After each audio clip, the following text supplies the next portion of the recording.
Hello friends, welcome to மொக்கசமையல்.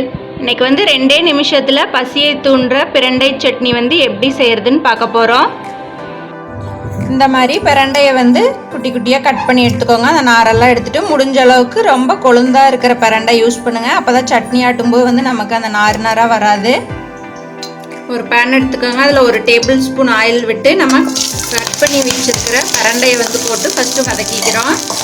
அந்த பிரண்டையோட அந்த இலையெல்லாம் சேர்த்துக்கோங்க, நல்லாயிருக்கும். ரொம்ப முத்தி போனதாக இருந்தால் சேர்க்க வேண்டாம்.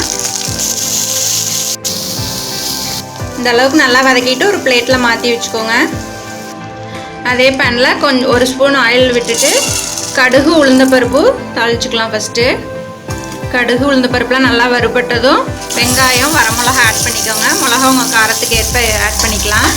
நான் இங்கே வந்து பெரிய வெங்காயம் ஆட் பண்ணியிருக்கேன். இன்னும் சின்ன வெங்காயம் ஆட் பண்ணி சட்னி செஞ்சிங்கன்னா ரொம்ப டேஸ்ட்டாக இருக்கும்.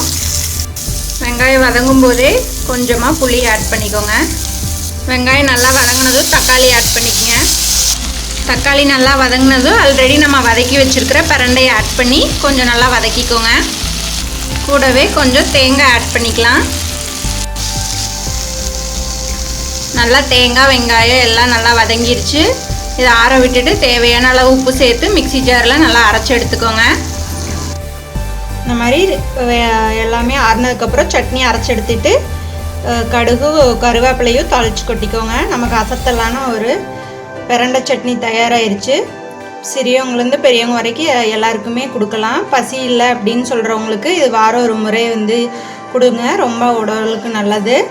இந்த வீடியோ யூஸ்ஃபுல்லாக இருந்தால் உங்கள் ஃப்ரெண்ட்ஸ்க்கும் ஷேர் பண்ணிக்கோங்க. எங்களோட சேனல் நீங்களும் சப்ஸ்கிரைப் பண்ணுங்கள். தேங்க்யூ.